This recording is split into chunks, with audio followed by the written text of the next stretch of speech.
There is a place, far out in the western reaches of the Pacific Ocean, where a long chain of islands rises slowly from the sea.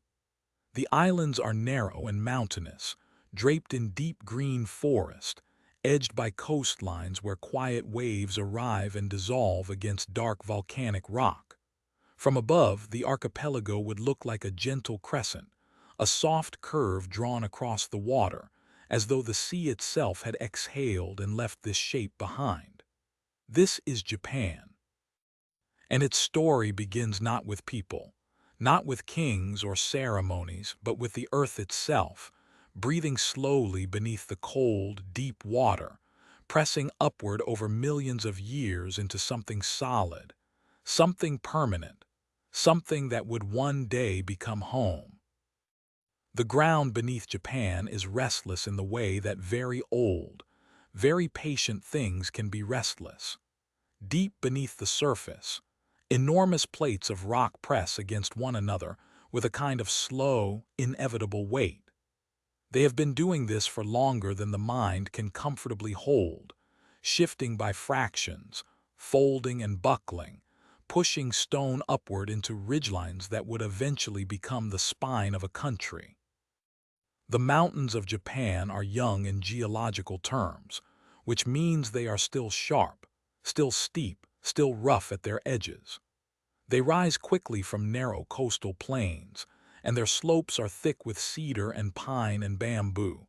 the kind of deep, layered green that softens even the sharpest peak, that gives the landscape a quality of quiet, of stillness, even when you are standing inside it. Volcanoes shaped much of what Japan is.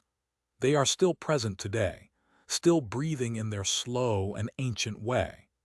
The most famous among them is a mountain so graceful in its form that people have been drawing it and painting it, and simply standing to look at it for centuries beyond counting. Mount Fuji rises from a broad plain southwest of what is now the city of Tokyo, and it rises in a nearly perfect cone, its slopes long and even, its summit often capped with snow that catches the light in the early morning and glows a very faint, very soft shade of pink before the full light of day arrives. Fuji last erupted in the early 18th century, and before that it erupted many times, laying down layers of lava and ash that built its shape over thousands of years.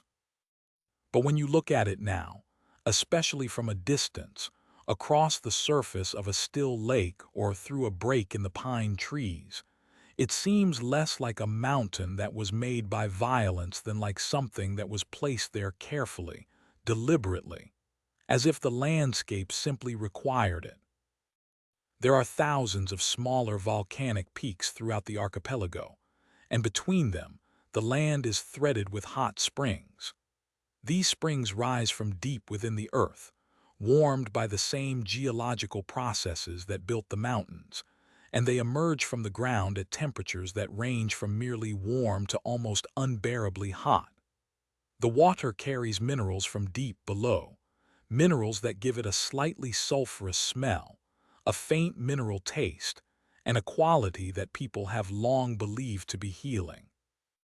In Japan, these hot springs are called onsen, and for as long as people have lived on these islands, they have found their way to these places. There is something very old and very quiet about sitting in a pool of warm water that comes from deep within the earth, surrounded by forest or snow or the sound of a river, and simply resting. The coastlines of Japan are long and varied.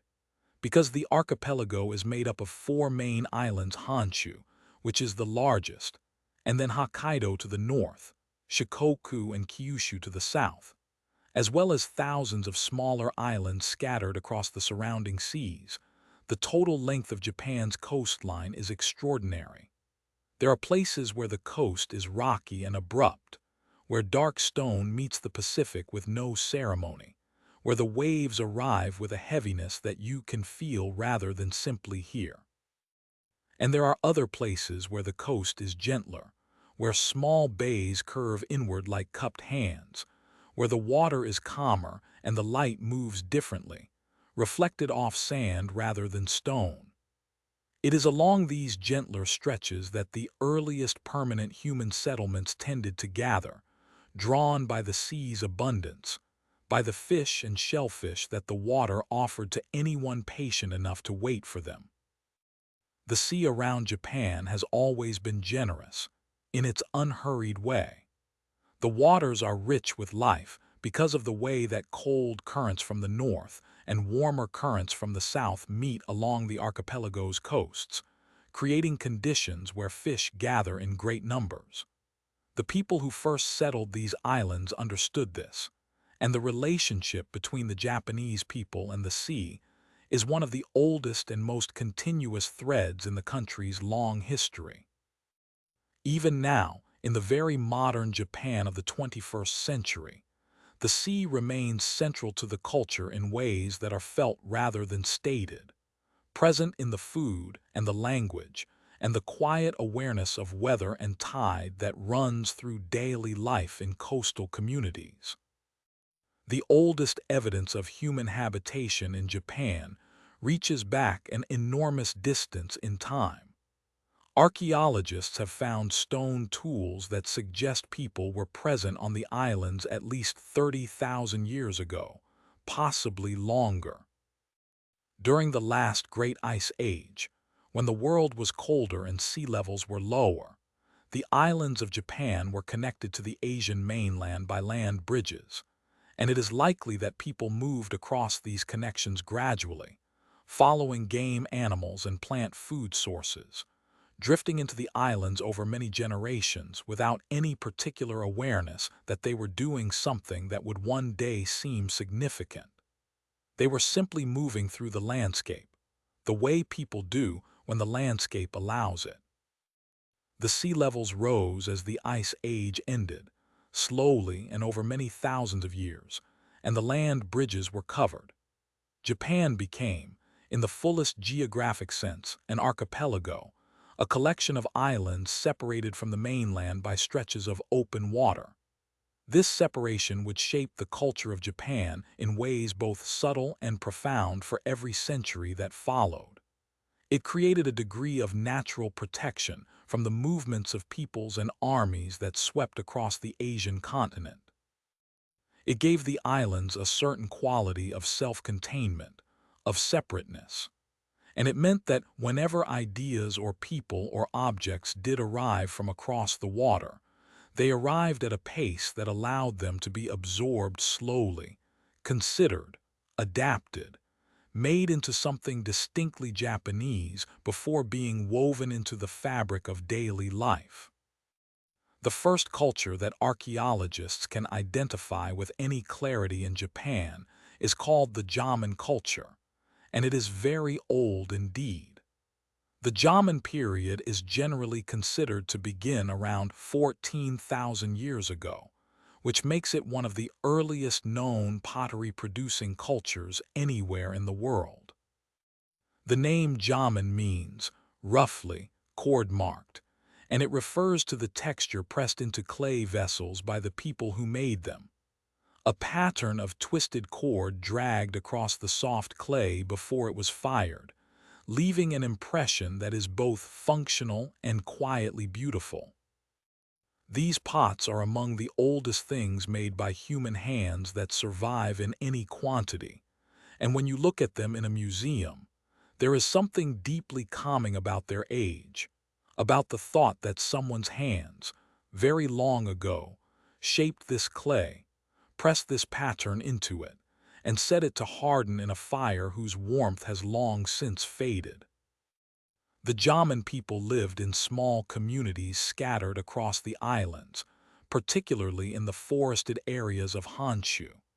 They were hunter-gatherers for much of this period, though over thousands of years they developed increasingly complex relationships with the plants and animals around them. They gathered nuts and roots and berries from the forest floor. They hunted deer and wild boar in the mountain valleys. They fished the rivers and the coastal waters, leaving behind enormous shell mounds, great heaps of oyster and clam shells that accumulated over centuries, and that archaeologists have found along former shorelines throughout the country, quiet monuments to the patient labor of daily life. The Jaman communities were not nomadic in the way that some hunter-gatherer peoples are.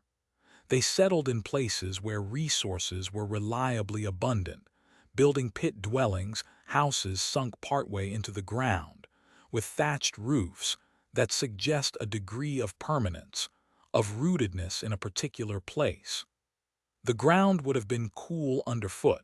the walls of the pit radiating a damp, earthy smell. Inside, a small hearth at the center of the floor would have produced a gentle warmth and a thin ribbon of smoke that curled upward and drifted out through the opening in the roof. The light inside would have been dim and soft, filtered through the thatch, golden in the afternoon when the sun was at the right angle, and when darkness came it would have come completely, except for the quiet orange glow of the coals. For thousands of years, the Jaman way of life continued with remarkable consistency. The islands supported the communities that lived on them, and the communities adapted to the particular rhythms of the places where they lived, the seasonal patterns of fruit and nut availability, the movements of fish through the rivers and along the coasts, the annual cycle of cold and warmth that the latitude of the archipelago produced. There is something deeply restful in the thought of this long continuity, these thousands of years during which people simply lived, generation after generation, in a relationship with the land and sea that was practical and intimate and unhurried. The change, when it came gradually, beginning roughly 3,000 years ago and increasing over the following centuries. A new wave of people began arriving in Japan from the Korean peninsula and from parts of the Asian continent. These arrivals brought with them knowledge that would transform the islands, the cultivation of wet rice. Rice growing requires a particular set of conditions: flooded paddy fields, careful water management, collective labor organized across communities.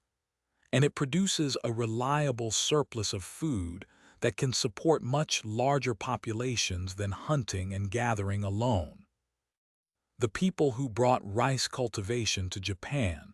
are associated with what archaeologists call the Yei culture,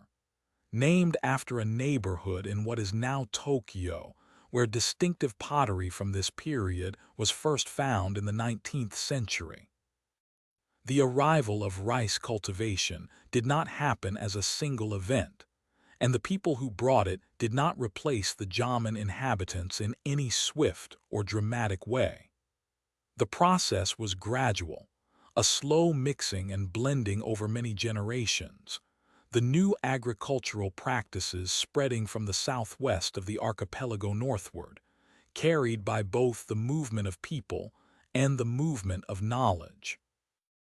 Genetic studies in recent decades have shown that most Japanese people today carry ancestry from both the Jaman inhabitants and the Yei arrivals,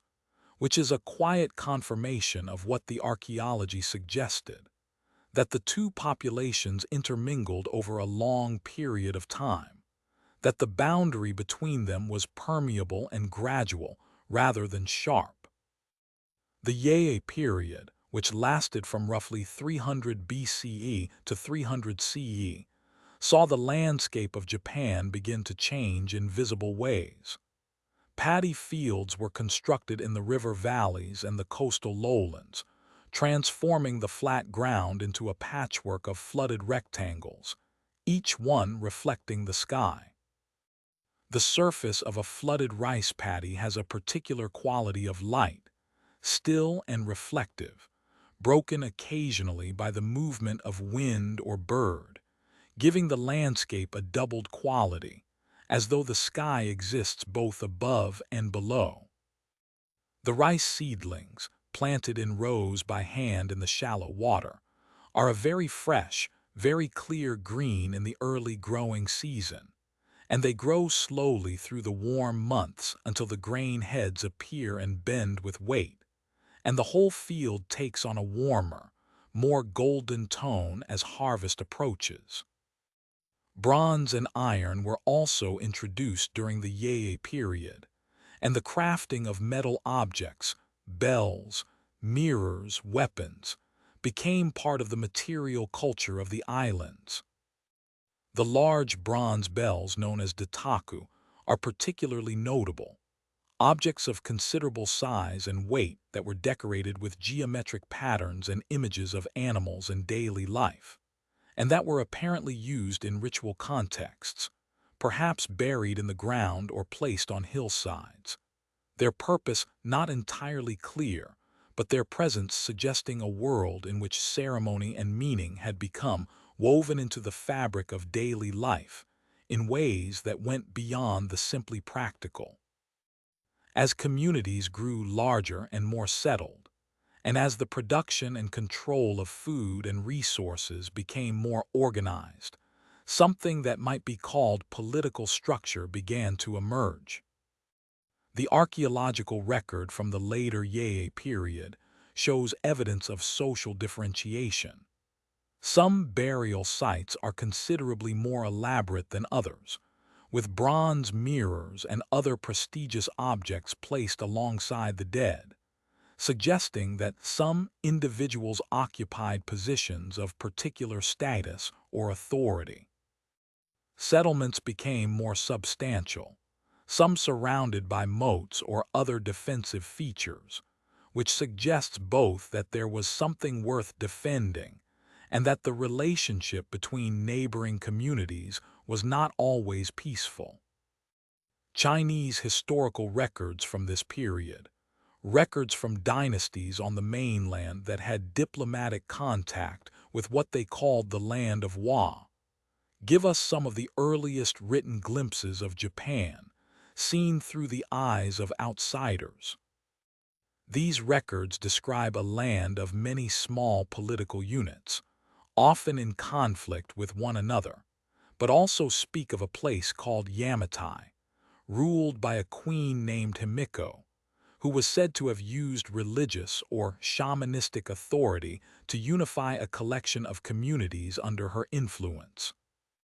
The exact location of Yamatai has been debated by scholars for a very long time,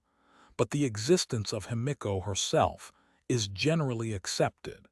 and she is one of the earliest named individuals associated with Japanese history, a figure who sits at the very edge of the mist where legend and history gradually begin to separate. The landscape that all these people moved through, Jaman and Ye, farmer and fisherman and hunter, was a landscape of extraordinary sensory richness. The forests of Japan are layered and dense, full of sounds and smells that change with the season. In spring, the cherry trees bloom, and the blossoms, which are fragile and last only a week or two before the petals begin to fall, produce a quality of pale pink light that softens everything beneath them. The falling petals drift on the air with a slowness that seems almost deliberate, settling on water and on stone, and on the upturned faces of people who have stopped to watch, as people in Japan have been stopping to watch for a very long time. In summer, the forests become thick with humidity and the sound of cicadas, a sound that is so constant and so complete that it becomes almost like silence, a kind of warm background noise that fills the air the way water fills a bowl. In autumn, the leaves turn, and the mountains become patchworks of red and gold and orange, the colors deepening as the temperature drops, the air becoming crisp and carrying the faint smell of smoke from the first fires of the season. And in winter, particularly in the north and in the higher elevations, snow falls quietly and covers everything, and the world becomes very still and very white and very simple. This is the land that Japan's earliest inhabitants knew. They knew it in all its seasons, in its generosity and its harshness, in the abundance of the summer sea and the cold quiet of the winter forest. They built their lives around its rhythms, and those rhythms, in turn, shaped who they were and how they understood the world. The relationship between the Japanese people and the natural world, a relationship of attention and care and quiet reverence that would eventually crystallize into philosophical and religious forms, begins here, in these earliest centuries of habitation, when the land and the people were simply learning each other. The story of Japan is, in many ways, the story of a people shaped by their particular piece of the earth, by its beauty and its volatility, by its abundance and its limitations, by the sea that surrounded it and the mountains that defined it. It is a long story, and it moves slowly, the way all the oldest and deepest stories do. And the best way to enter it is the way you might enter a forest at dusk, or the way warmth spreads through a body immersed in still, mineral water slowly, without hurry, letting the quiet settle around you like something familiar and kind. The first chapter of that story belongs to the land itself, and to the long, patient process by which the land and the people who came to live on it found their way toward each other. It is a story without heroes or battles, without grand gestures or decisive moments. Or rather, its decisive moments were spread across so many thousands of years that they become indistinguishable from the slow turning of the world itself, which is, in its own way, the most restful kind of history there is. Let the thought of it drift over you now, the islands rising from the sea, the forests deepening, the small fires burning in the early darkness, the clay pots cooling beside them, the sound of water moving over stones somewhere nearby in the night. The beginning of Japan, quiet and old and still. There is a particular quality of light that exists in the very early morning, before the sun has fully risen, when the sky is a pale and luminous gray, and the world has not yet committed itself to the business of the day. In the ancient capitals of Japan, in the cities of Nara and Hyankayo, the city that would one day be known as Kyoto, this light would have fallen softly on rooftops of gray ceramic tile, on the white plaster walls of palace buildings, on the surface of garden ponds so still that they seemed less like water than like pieces of sky that had been carefully set into the ground. It is in this light, in this quality of early morning stillness, that the culture of classical Japan was born, a culture of extraordinary refinement, of poetry and ceremony, and the patient cultivation of beauty in all its most delicate and transient forms. To understand how Japan arrived at this moment of courtly elegance, it is useful to drift back a little, to the centuries that preceded the great flowering of Nara and Heian culture, to the period when the political structure of the islands was slowly, gradually consolidating into something that resembled a unified state. By the 4th and 5th centuries of the Common Era, a cluster of powerful clans in the central region of Honshu, the area known as the Yamato Plain, a broad and fertile valley inland from the coast of what is now Osaka Bay, had achieved a degree of dominance over the surrounding regions that made them, in effect, the preeminent political force on the islands. The rulers of the Yamato state traced their lineage to the sun goddess Amaterasu, and this divine connection was not merely symbolic. It was the foundation of their authority, the source from which their right to rule was understood to flow. The relationship between the ruling family of Japan and the divine world of Shinto mythology is one of the oldest continuous institutional connections anywhere in the world, a thread that runs unbroken, or nearly so, across more than 15 centuries of documented history. The Yamato rulers, the ancestors of the imperial family, presided over a society that was organized into clans, each with its own particular hereditary functions and areas of influence. Some clans were associated with military power, others with religious ritual, others with the production of particular goods or the administration of particular territories. The relationships between these clans were constantly shifting, negotiated through marriage and alliance and the careful distribution of rank and title. And the history of this period is partly the history of these negotiations. Quiet, prolonged, conducted through the formal language of court protocol rather than through open confrontation. Or rather, confrontation was always possible, always present as a shadow at the edge of things, but it was generally understood that the arts of subtle influence and careful positioning were more reliable paths to lasting power than the blunt instrument of force. One of the most significant figures of this early period is known to history as Prince Shotoku, who served as regent to his aunt, the Empress Suiko, in the late 6th and early 7th centuries. Shotoku is remembered as one of the architects of early Japanese statecraft, a figure of considerable intelligence and administrative energy who looked across the sea to China and recognized in that ancient civilization a model that Japan might learn from and adapt. China at this time, under the Sui and then the Tang dynasties, was one of the most sophisticated and powerful states in the world, with a system of centralized bureaucratic government, a philosophical tradition grounded in Confucian thought, a well-developed legal code, and a writing system that had already been used to record literature and history and philosophy for well over 1,000 years. Japan had none of these things yet, or had them only in the most rudimentary forms, and Shotoku understood that the deliberate study and careful adoption of Chinese models could provide the foundations for a more stable and effective state.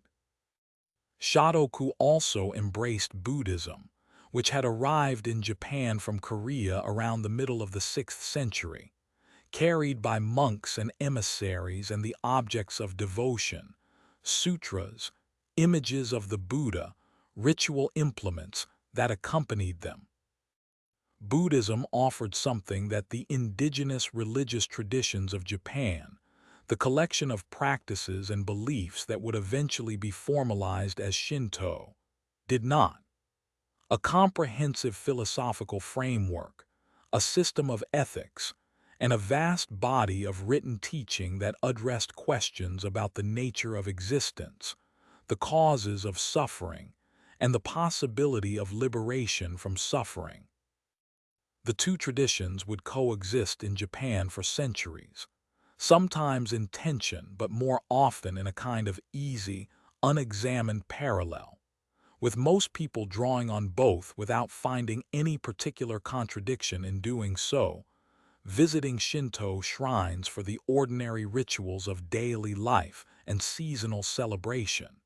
and turning to Buddhist temples for the ceremonies associated with death and the afterlife. Shotoku commissioned the construction of Buddhist temples, the most famous of which is Horyuji, located near the ancient capital of Asuka in the Yamato Plain. Horyuji still stands today, its wooden structures, some of them dating to the late 7th century, among the oldest surviving wooden buildings anywhere in the world. To walk through the grounds of Horyuji is to move through a space that has been continuously inhabited by human attention and care for more than 13 centuries, and the sense of accumulated time is palpable in the way that the very oldest places sometimes are. The wood of the buildings is dark with age, almost black in the shadowed eaves, and the courtyards between the structures are paved with stone and planted with trees whose roots have had centuries to find their way into the ground. The air inside the main hall smells of old wood and incense, a smell that is sweet and slightly dusty and very calm. The formal adoption of a Chinese-style administrative system came in the 7th century with what is known as the Taika Reform, a set of political changes that reorganized the relationship between the central government and the clans, asserting the principle that all land belonged to the state, meaning, effectively, to the emperor, rather than to individual clans. This was a significant conceptual shift, even if its practical implementation was slow and uneven, and it laid the groundwork for the more systematic reorganization that followed in subsequent decades. A new legal code, the Taiho Code, promulgated in 701, established a Chinese-style system of government with clearly defined ministries and ranks,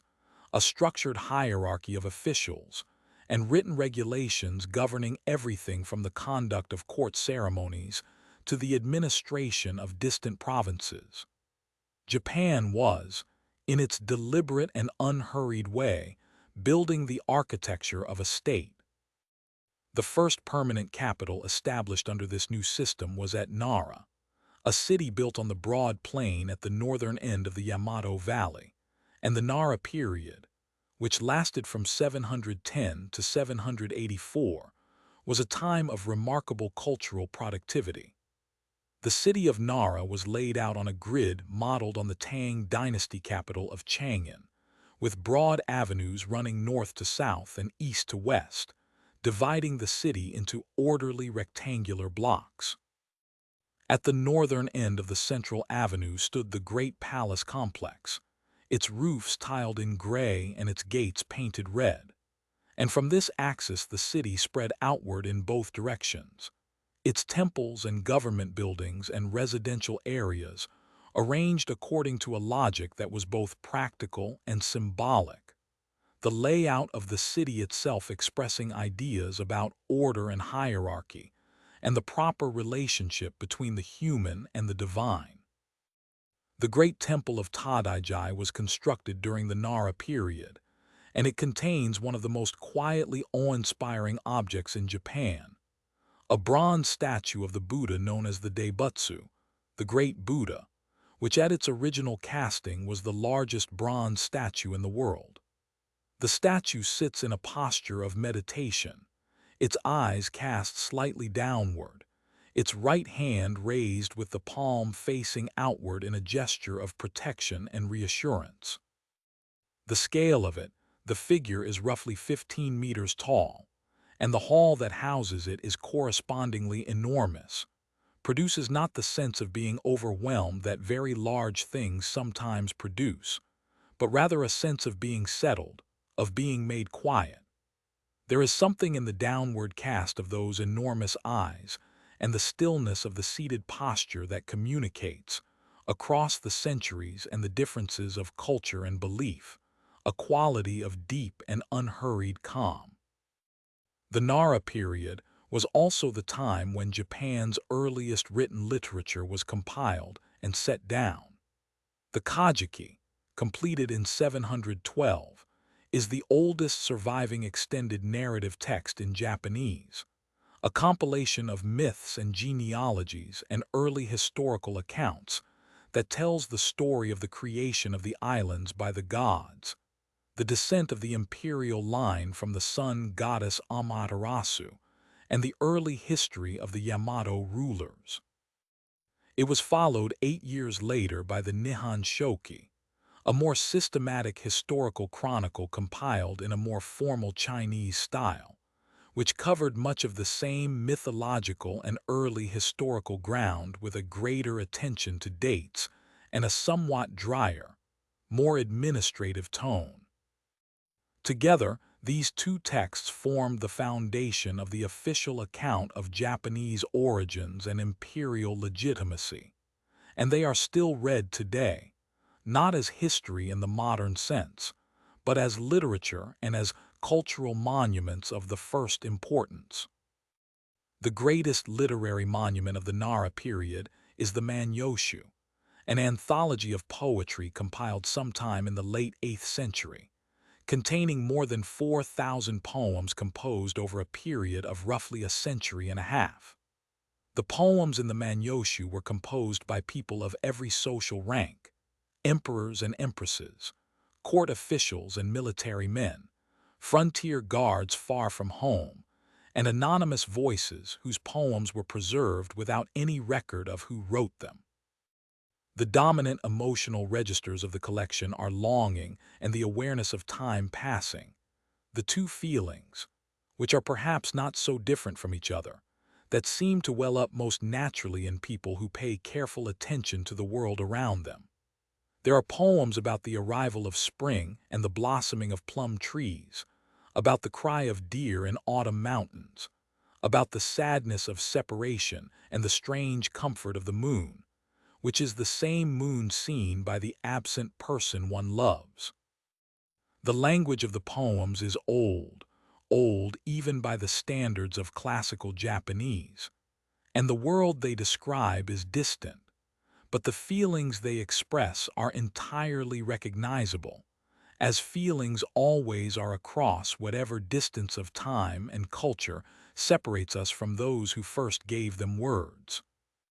The capital was moved from Nara to Heian in 794, and the period that followed, the Heian period, which lasted for nearly 4 centuries, until 1185, is often considered the golden age of classical Japanese culture. Heian occupied a broad valley basin surrounded on 3 sides by wooded hills, and its layout, like Nara's, was modeled on the Chinese imperial capital, though the mountains that enclosed it on the east, north, and west gave it a quality of natural shelter, of enclosure, that made it feel less like a constructed thing, and more like a place the landscape had offered up. The city that grew within this valley was large by the standards of its time. At its height,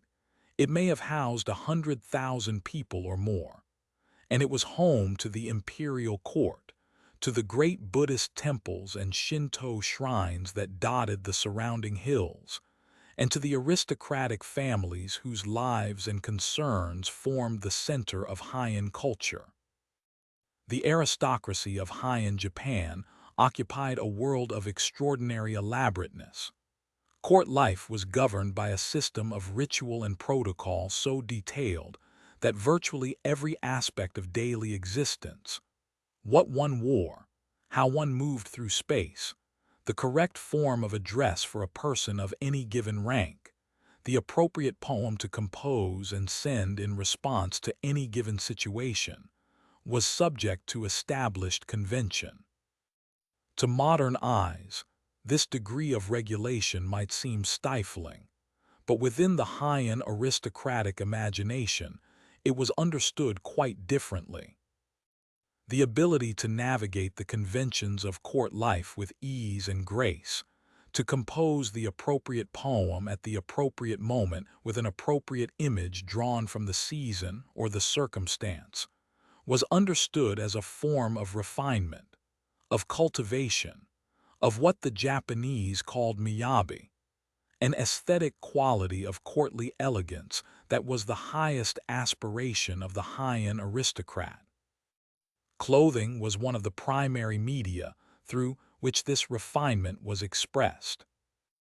Court ladies wore a style of dress known as junyato,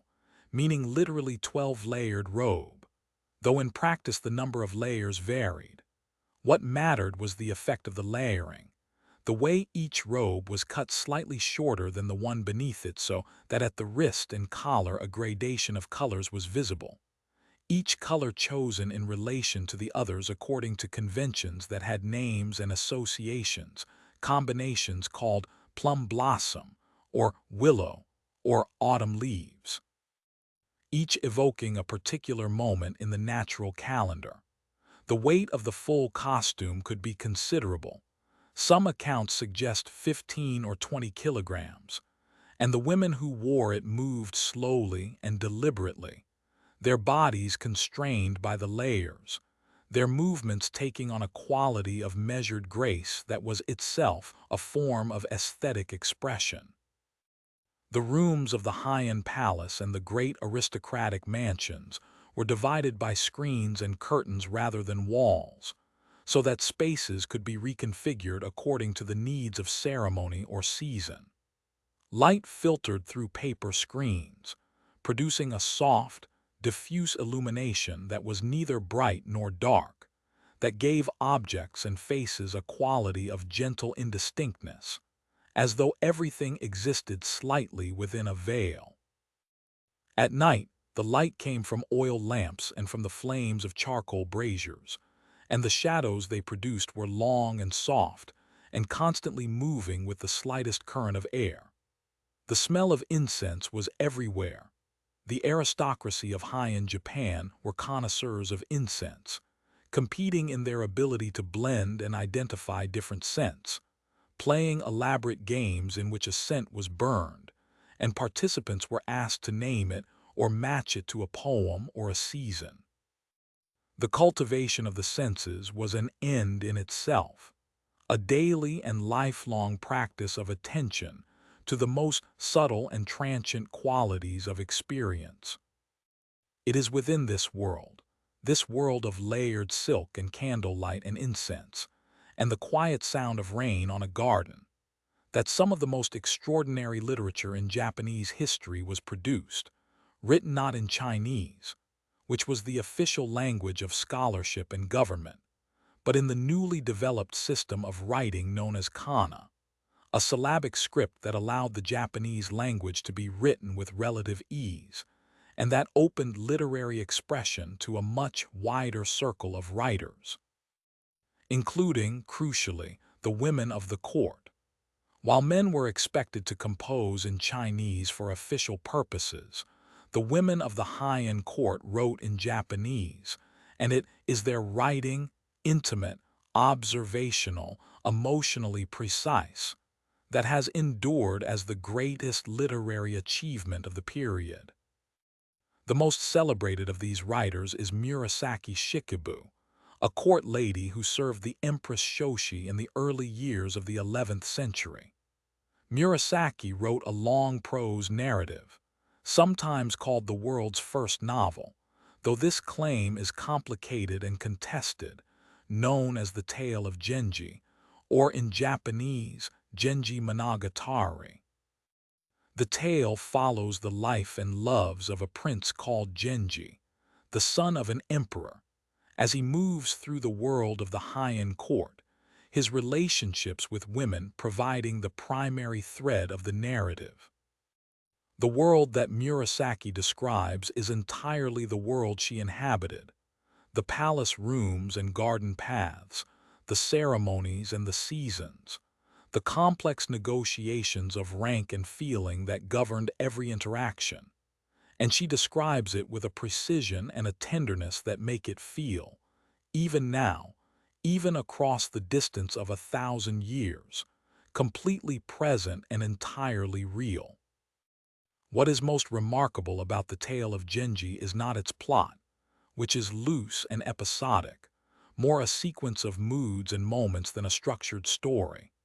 but the quality of attention that Murasaki brings to the inner lives of her characters. She is interested in the gap between what people feel and what they are able to express, in the way that longing and regret and tenderness and sadness tend to coexist in the same moment, in the particular beauty of things that are fleeting or impermanent. The Japanese aesthetic concept of mono no aware, often translated as the pathos of things, the bittersweet awareness that all beautiful things pass away, is woven through every page of Genji, not as philosophy but as feeling, the natural emotional register of a consciousness that pays close attention to the world. Another writer of the same period, Sei Shonagon, produced a work of an entirely different character but equally profound literary importance. Her pillow book, Makura no Soshi, is a collection of observations, lists, memories, and reflections composed during her years as a court lady, a personal document of extraordinary liveliness and specificity. Sei Shonagon had opinions about everything, about the kinds of things that are pleasant and the kinds of things that are not, about the behavior of men and women and priests and servants, about the quality of certain kinds of light and the sound of certain kinds of rain. Her lists, things that make one's heart beat faster,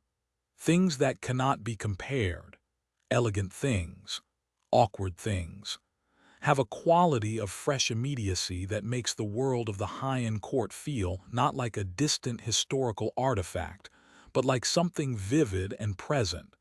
a place populated by recognizable people with recognizable feelings. The garden was another arena in which the aesthetic sensibility of the Heian period expressed itself with great care and considerable art. The gardens of the great mansions were designed around artificial ponds, their edges planted with rocks and trees and shrubs chosen both for their individual beauty and for the way they composed together into a landscape that suggested, in miniature, the natural landscape of mountains and water. The gardens were meant to be experienced from multiple perspectives, from within the main hall looking out, from boats on the pond, from covered walkways at the edge of the water, and they changed appearance with the season in ways that were anticipated and planned. The cherry trees bloomed in spring, the irises in early summer, the maples turned in autumn, and in winter the bare branches and the reflections of cloud on the still pond produced their own austere and quiet beauty. The ceremonies of the Heian court followed the same seasonal rhythm, with particular festivals and rituals assigned to particular months and occasions. There were ceremonies to welcome the new year and ceremonies to mark the arrival of autumn. There were rituals for the purification of the court and rituals for the honoring of ancestors. Music was performed, the slow, stately music of the Gagaku tradition, played on flutes and stringed instruments and percussion, music that moves at a pace that is almost geological, each note sustained, until it seems to have exhausted every possible shade of its quality before yielding slowly to the next. Gagaku is among the oldest continuously practiced musical traditions in the world, and to hear it is to enter a state that is somewhere between waking and sleeping, somewhere between the present moment and a very great distance of time. The Heian period was not, of course, simply a world of beauty and ceremony untroubled by difficulty. Political power within the court was constantly shifting, and the mechanisms of that shifting were often subtle and complicated. The Fujiwara clan, one of the most powerful aristocratic families, achieved an almost complete dominance of court politics during the 9th and 10th centuries by a strategy of marrying their daughters to emperors, so that the children of these unions, future emperors, were the Fujiwara's own grandchildren, and the Fujiwara patriarch could govern as regent during the emperor's minority, and could continue to exercise informal but decisive influence even after the emperor came of age. This system, in which real political power was exercised by a regent or senior minister, while the emperor reigned in a more ceremonial capacity, was a pattern that would recur in Japanese political history in various forms for many centuries. But even in the midst of all this political complexity, the aesthetic life of the Heian court continued its patient flowering. The poems were composed and exchanged. The incense was blended and burned. The garden ponds reflected the seasons and the passing of clouds. The great prose works were written by lamplight, by women sitting quietly in the slight chill of their rooms, listening to the sound of rain on the roof and finding words for the world around them that were precise and true and lasting. And in this patience, in this quality of quiet and sustained attention, something was established that would remain a part of Japanese culture in one form or another for all the centuries that followed. The understanding that beauty is not a luxury or an ornament, but a way of paying attention to the world, a way of being present to the life that is actually happening, moment by moment, in the quality of the light and the smell of the air and the sound of water somewhere nearby in the dark. The Heian period drew to a close not through a single dramatic event, but through the slow erosion of the court's political authority by forces that had been gathering strength in the provinces for a long time. The world of the provinces, the world of farmers and local landowners and the warriors who served them, had been developing its own structures of power and its own culture during all the centuries that the court was busy composing poetry and refining its aesthetic sensibilities. And eventually, inevitably, that world would assert itself, and the long, still, beautiful dream of Heian culture would give way to something harder and more active, though no less worthy of patient attention. But that is a story for another chapter, and another drift into the quiet of the past. For now, let the image of the Heian world rest in your mind like a reflection in still water, the layered silk, the garden pond, the lamplight, the words written by a woman's hand in the deep night of 1,000 years ago, finding their way across all that time to rest gently here. There is a particular kind of stillness that exists in a pine forest in early winter, when the ground is cold and the light comes in low and pale through the trees, and the only sound is the very faint movement of wind through the needles far above. The trunks of the pines are dark and deeply grooved, and their roots spread out across the ground in long, slow arcs, gripping the earth with a patience that seems almost deliberate.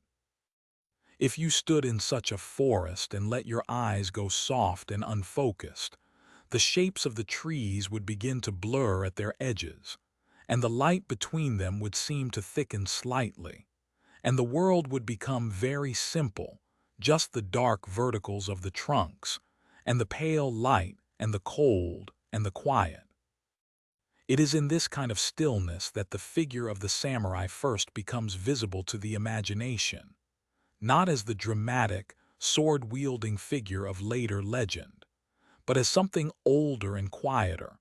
a person shaped by the land they moved through, by the cold and the distance and the long, patient rhythms of a life lived largely outdoors, far from the refinements of the capital. The rise of the warrior class in Japan was not a swift revolution, but a gradual accumulation, a slow shifting of weight from one part of the social structure to another over the course of many generations. Throughout the Heian period, while the court in Heian-kyo was composing its poetry and conducting its ceremonies, the provinces of Japan were being administered, or inadequately administered, by a system that assigned governance to court-appointed officials who often had little connection to or knowledge of the territories they were supposed to manage. In practice, actual power in the provinces tended to coalesce around local landowners who could organize the people and resources of their territories, protect them from banditry and local conflict, and maintain the kind of practical order that court officials, preoccupied with the demands of protocol and distance, could not always provide. These local men of power increasingly relied on armed retainers, men trained and equipped for fighting, men whose primary identity was as warriors rather than farmers or administrators. And over time, these retainers developed into a distinct social group with its own customs, its own values, and eventually its own understanding of itself as a class. The word that would come to define this class was samurai, derived from a verb meaning to serve or to wait upon, and the sense of service, loyal, patient, complete, remained central to the samurai identity throughout the centuries of its development. A samurai was, in the most fundamental sense, a person who served another person of higher rank, placing their skills and their life at the disposal of a lord whose authority they recognized and whose interests they were bound to advance and protect. This relationship of lord and retainer, expressed through bonds of loyalty that were understood to be both practical and deeply personal, was the organizing principle of the warrior world that gradually came to dominate Japanese political life. Two great warrior clans emerged during the later Heian period, as the most powerful among the many clans that had developed military capacity and provincial influence. The Tara clan, also known as the Hike, had their greatest strength in the western provinces and along the inland sea, and during the middle decades of the 12th century, they achieved a degree of dominance at court that was remarkable for a warrior family. Their leader, Tara no Kiyomori, effectively controlled the central government during the 1160s and 1170s, marrying his daughter to the emperor and positioning his family in the manner of the Fujiwara regents who had preceded him. The Minamoto clan, also known as the Genji, had their primary base of support in the eastern provinces, in the broad Kanto plain and the mountainous regions of the east, and they were at this period somewhat in eclipse, their influence at court reduced, their leaders scattered or marginalized by Tara dominance. The conflict between these two clans, when it came, unfolded over several years in the early 1180s and settled into what Japanese history calls the Genpei War, a name combining the alternative readings of the characters for Genji and Hike, Gen and Hai. The war was not a single sustained campaign, but rather a series of engagements spread across the length and breadth of the country, with the fortunes of the two sides shifting gradually over time, the Tara moving from confidence and dominance toward retreat and eventual dissolution. The final engagement of the war, the naval battle of Dan no Yura in 1185, took place in the narrow straits between the western tip of Honshu and the northern tip of Kyushu, where the swift and complicated tidal currents made the water unpredictable and the outcome of any naval engagement difficult to control. The Tara were defeated there, and the defeat was complete. Many of the clan's leaders died in the battle or in its immediate aftermath, and the child Emperor Antoku, who had been brought along in the Tara's retreat from the capital, was drowned in the arms of his grandmother, who carried him into the sea rather than allow him to fall into the hands of their enemies. It was a quiet ending to a dynasty of power, a disappearance into the water rather than a final stand on solid ground. The victorious Minamoto leader, Minamoto no Yoritomo, did not return to Heian-kaiyo to claim his prize. Instead, he established his base of government in Kamakura, a town on the Pacific coast southeast of what is now Tokyo, surrounded on three sides by wooded hills and open on the fourth to the sea. This was a deliberate choice, a statement that the new power in Japan had its roots in the East, in the warrior culture of the provinces, and had no intention of being absorbed into the court world it had defeated. In Kamakura, Yoritomo established what is called a bakufu, a term sometimes translated as tent government, evoking the military origins of this new form of administration. And this institution, the first of the shogunates that would govern Japan through the following 7 centuries, gave the warrior class a formal political structure that matched and eventually superseded the authority of the imperial court. The emperor would always remain, in one form or another, even through the longest centuries of military rule. But his authority became increasingly ceremonial, his actual political power reduced to a kind of radiance without heat, a formal dignity whose practical content had been transferred elsewhere. This arrangement, in which the emperor reigned but did not govern, in which real power was exercised by a military government that ruled in the emperor's name, was one of the most distinctive and enduring features of Japanese political culture, and its roots lie in the decisions made by Minamoto no Yoritomo in the years after the Genpei War. The Kamakura period, which lasted from 1185 to 1333, was in many ways a time of considerable stability, particularly during its middle decades, when the systems of military government established by Yoritomo and refined by his successors, especially the Hojo family, who served as regents to the shoguns in a manner not entirely unlike the Fujiwara's service as regents to the emperors, were functioning smoothly.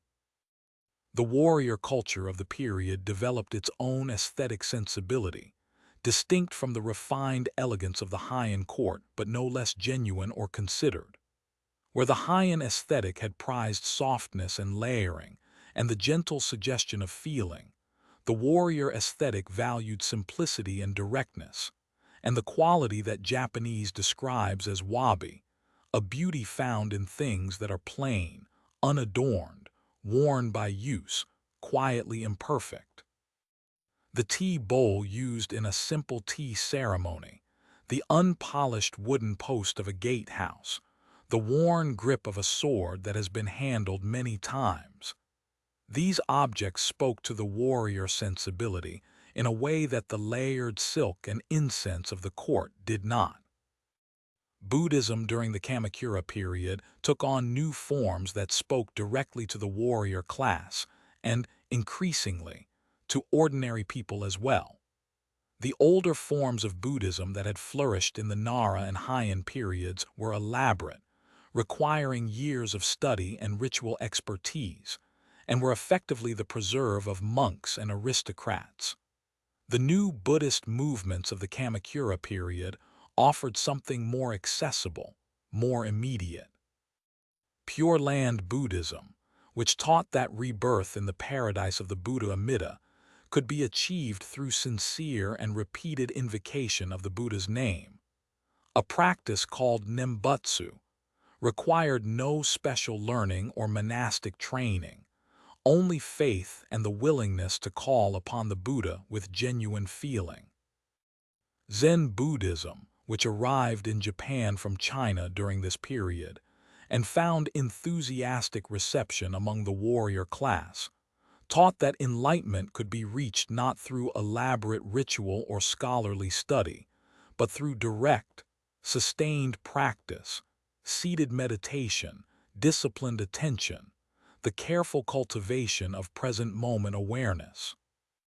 The connection between Zen Buddhism and the warrior class was deep and lasting, and it shaped the samurai culture of all the centuries that followed. Zen practice, particularly the practice of zazen, seated meditation, in which one sits very still in a posture of careful alignment and follows the breath, allowing thoughts to arise and pass without grasping at them,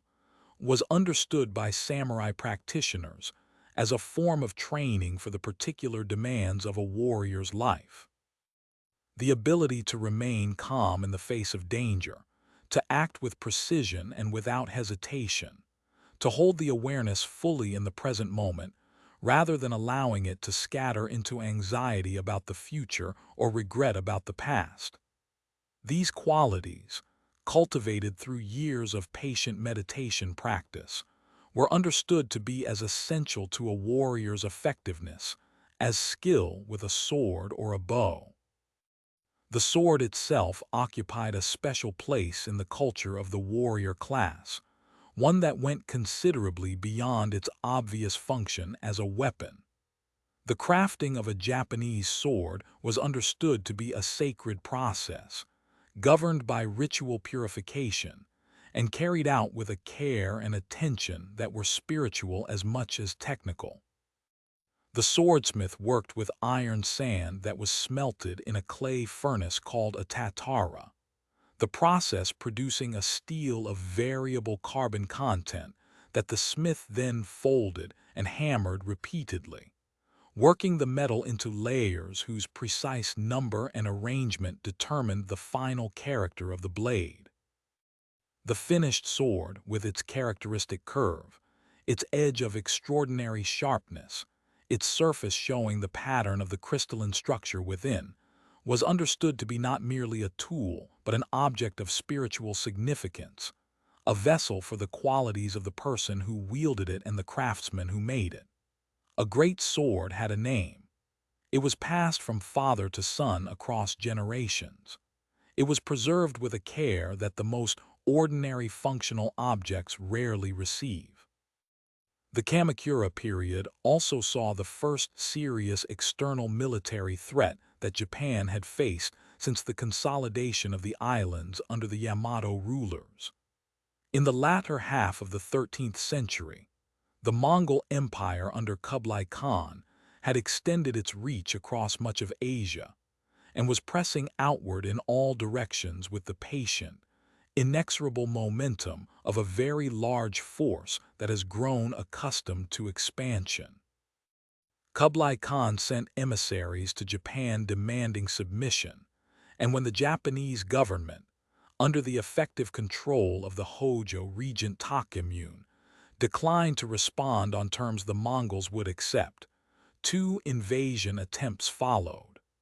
The first came in 1274, when a Mongol and Korean force landed on the northwestern coast of Kyushu. The Japanese warriors who met them on the beach found themselves facing unfamiliar tactics, coordinated infantry movements, projectile weapons launched in massed volleys, the use of noise and confusion as deliberate instruments of battle, and the fighting was difficult. But a storm arose, and the Mongol fleet, anchored in the bay, suffered losses severe enough to prompt a withdrawal. The second invasion in 1281 was far larger, a force estimated at well over 100,000 men, carried in an enormous fleet assembled from across the Khan's maritime domains. The Japanese defenders held the invaders at the beachhead through weeks of fighting, preventing them from establishing a secure position inland. And then, once again, a storm came. A typhoon of great intensity struck the invasion fleet in Hakata Bay, scattering and sinking a very large proportion of the ships, drowning a very large number of men, and ending the invasion with a completeness that seemed to many Japanese observers to carry a meaning beyond the merely meteorological. The storms were called kamikaze, divine winds, and their timing was understood as evidence of the protection extended to Japan by its gods, by the kami who inhabited the land and the sea and who had intervened at the moment of greatest need. This understanding of Japan as a specially protected land, a country watched over by the divine, was one that would persist in Japanese consciousness in various forms for many centuries. The Kamakura shogunate, weakened by the enormous expense of defending against the Mongol invasions, and by the inability to reward its warriors adequately from the resources of a government already stretched thin, did not long survive the crises of the late 13th century. The following decades saw a protracted and complicated struggle for political authority, culminating in the establishment of a new shogunate, the Ashikaga, in the middle of the 14th century, with its seat of government now returned to Kyoto. The Ashikaga period, which lasted from 1338 to 1573, is sometimes described as a time of instability and conflict, which it was, particularly in its later decades. But it was also a period of remarkable cultural creativity, during which some of the most distinctively Japanese art forms were developed or achieved their mature expression. The No theater emerged during the Ashikaga period through the work of two performers, a father and son named Kanami and Zemi, who developed a form of musical drama of extraordinary subtlety and depth. No performance moves at a pace that requires complete adjustment of the viewer's expectations. A single step across the stage may take many seconds. A gesture of the hand may be drawn out to a duration that in ordinary life would seem impossible. The music moves in a rhythm that is both highly organized and profoundly slow. The masks worn by the principal actors in No are carved from hinoki cypress wood and painted with a skill that gives them a quality of fixed expression that, paradoxically, seems to shift with the angle of the light and the movement of the actor's head. The same mask can appear sorrowful or serene or faintly threatening depending on the tilt, the distance, the quality of the illumination. A No performance, experienced fully, produces a state of consciousness that is genuinely unusual, a kind of alert stillness, an awareness heightened by the slowness and deliberateness of everything that is happening on the stage. The garden art of the Ashikaga period reached new heights of refinement in the dry landscape gardens Kersensui, associated with Zen temples in Kyoto. These gardens use no water. They represent water, the movement of rivers, the stillness of lakes, the vastness of the sea, through carefully raked gravel and the placement of stones. The most famous of these gardens is at Ryonjai, where 15 stones are arranged in 5 groups on a rectangle of white gravel, whose surface is raked in parallel lines that curve around the stones as water would curve around islands. The garden is not large. You could cross it in a few seconds if you were allowed to, but the effect of sitting before it for any sustained period of time is one of the most calming experiences that Japanese culture has to offer. The eye moves from stone to stone and finds no obvious pattern, no single interpretation that resolves into certainty. And in this gentle frustration of the interpretive impulse, the mind is invited to simply rest in the presence of what is there. The white gravel, the gray stones, the moss that softens the base of the stones, the old wall of clay and tile that bounds the garden on 3 sides, the sky above. The later Ashikaga period, from the mid-15th century onward, descended into a prolonged and disorienting condition of civil conflict, known as the Sengoku period, the age of warring states, during which the central authority of the shogunate effectively dissolved, and the country was divided among regional lords who were in constant shifting competition with one another. The Sengoku period lasted roughly from 1467 to 1615, a span of a century and a half during which the map of Japan was redrawn repeatedly by the outcomes of battles and alliances and betrayals, and during which an entire culture, the culture of the warlord, the castle, and the standing army, developed and matured. The castles built during this period, massive stone-based structures with whitewashed wooden towers rising above broad moats, were both military installations and political statements, their height and visibility expressing the ambition and power of the lords who built them. 3 figures dominate the story of the reunification that eventually brought the Sengoku period to a close, and they came to power in sequence, each one building on the foundations laid by the one who preceded him. Oda Nobunaga was the first of the 3, a warlord of the central provinces who began his rise in the 1550s and was, by the 1570s, in effective control of a large portion of central Japan. Nobunaga was a figure of considerable energy and of a kind of cold, analytical intelligence that made him willing to challenge conventions that others accepted unthinkingly. He was not sentimental about tradition, and he was not gentle in his treatment of those who opposed him. But he was also a patron of art and ceremony, particularly of the tea ceremony as practiced in the austere style codified by the great tea master Sen no Rikyu. And the contradiction between the violence of his political career and the delicate refinement of his aesthetic sensibilities is one of the many things that makes him a genuinely complex figure.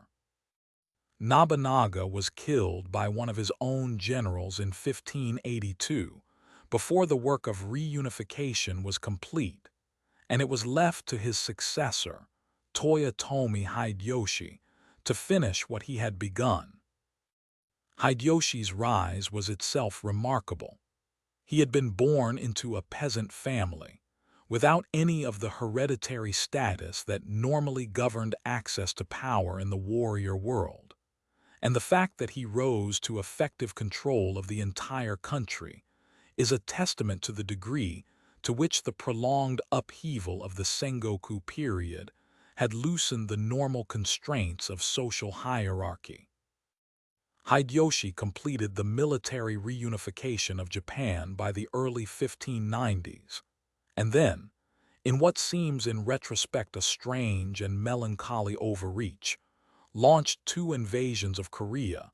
in 1592 and 1597 that accomplished nothing lasting and cost an enormous amount in lives and resources before being abandoned after Hideyoshi's death in 1598. The final act of reunification was achieved by Tokugawa Ieyasu, the most patient of the three great unifiers, a man who had spent decades building his power carefully and steadily, while others burned brightly and briefly around him. Ieyasu's decisive moment came at the Battle of Sekigahara in 1600, where he defeated a coalition of lords who opposed his dominance, and the victory gave him control of the country. In 1603, he was appointed shogun by the emperor, establishing the Tokugawa shogunate that would govern Japan for the next 2.5 centuries. And then, with a foresight that reflected his understanding of how easily the work of a lifetime could be undone, he retired in 1605 in favor of his son, establishing clearly that the shogunal title would pass within his family, and that the Tokugawa dominance was not a personal achievement but a dynastic one. The age of the warrior had reached a kind of plateau, a high, still place from which the turbulence of the Sengoku period could be seen below, and from which a different kind of future was visible ahead. The swords were still present, still sacred, still carried. The training halls where warriors practiced their arts were still filled with the sound of effort and the smell of exertion. But the need for the sword was receding slowly, the way the sound of a bell recedes after it has been struck, present, then fading, then present only as a vibration in the air, a memory of sound rather than sound itself. The warrior, in becoming the governing class of a country at peace, was beginning a long, gradual transformation into something else, a bureaucrat, an administrator, a keeper of order rather than a maker of war. And the long stillness of the Edo period was settling over the land like snow at evening, quiet and complete, and covering everything with the same soft weight. Let that image rest with you now, the snow falling on the castle rooftops, on the raked gravel of the garden, on the dark water of the moat, covering the evidence of all the struggle and the patience that had brought the country, at last, to a place of quiet. The warrior world, grown still, the sword at rest in its sheath, the long peace just beginning. There is a particular quality of silence that settles over a room when a door has been closed, and the sounds of the outside world have faded, and the air inside has found its own temperature and its own stillness. It is not an empty silence but a full one, a silence that has texture and weight, that seems almost to press gently against the skin. It is a silence in which small sounds become audible that were previously obscured. The faint creak of a wooden beam settling, the distant sound of rain against a shutter, the soft movement of breath. This is the quality of silence that descended over Japan during the period that historians call the Edo period, or sometimes the Tokugawa period, after the dynasty that governed it. A silence that lasted, with remarkable consistency, for approximately 260 years, from the consolidation of Tokugawa power in the early 17th century to the arrival of foreign ships in the middle of the 19th century that would, very gradually, begin to open the door again. The decision to close Japan to the outside world was not made all at once, in a single moment of deliberate policy. It accumulated gradually, through a series of edicts and restrictions issued over several decades of the early 17th century, each one drawing the boundaries a little tighter, each one reducing a little further the range of permissible contact between Japan and the wider world. The process began with concerns about Christianity, which had been introduced to Japan by Portuguese missionaries in the middle of the 16th century, and had spread with a speed and thoroughness that alarmed the Tokugawa rulers. By the early 17th century, there were estimated to be several 100,000 Japanese Christians, concentrated particularly in the southwestern island of Kyushu, and the Tokugawa government regarded this community with deep suspicion, not primarily on theological grounds, but because Christianity implied a loyalty to a foreign authority, to Rome and to the Christian God, that seemed incompatible with the absolute loyalty to the shogunate that the new political order required. Persecution of Christians began in earnest in the 1610s and continued with increasing severity through the 1620s and 1630s. The persecution was thorough and prolonged, and it culminated in the Shimabara Rebellion of 1637 and 1638, when a community of Christian peasants in the Shimabara Peninsula of Kyushu, driven to desperation by a combination of religious persecution and harsh taxation, rose in revolt and barricaded themselves in an old castle. The siege that followed lasted several months before the castle fell, and the rebellion was suppressed with great completeness. The Shimabara Rebellion was the last significant armed uprising against Tokugawa authority for more than 2 centuries, and its suppression effectively ended the public presence of Christianity in Japan. Those who continued to practice the faith did so in absolute secrecy, in small communities hidden in remote villages, maintaining rituals and beliefs that were passed from parent to child across generations in whispered transmission, the religion surviving underground like a seed waiting for conditions that might not come for a very long time. The edicts that completed Japan's isolation were issued in the 1630s, and they created a system of restriction that the Japanese later called sakoku, a word meaning, roughly, chained country or locked country. Under sakoku, Japanese people were forbidden to travel abroad, and those who were already abroad were forbidden to return. The construction of ocean-going vessels, ships large enough to cross open sea, was prohibited. Foreign trade was reduced to a strictly controlled trickle, passing through a single designated port. The Portuguese, whose missionaries had been instrumental in spreading Christianity, were expelled entirely. The English had already departed voluntarily some years earlier. The Dutch, who had established a trading relationship with Japan in the early 17th century, were permitted to remain, but only under conditions of considerable restriction. They were confined to a small artificial island called Dejima, built in the harbor of Nagasaki, connected to the mainland by a single guarded bridge, their movements regulated, and their contact with ordinary Japanese people strictly limited. The Chinese were also permitted to trade at Nagasaki, and the Ryukyu Kingdom,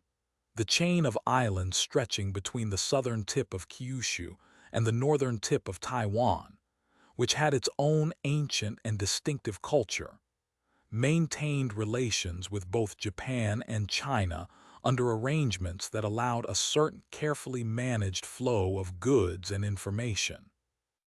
The domain of Tsushima, an island in the strait between Japan and the Korean peninsula,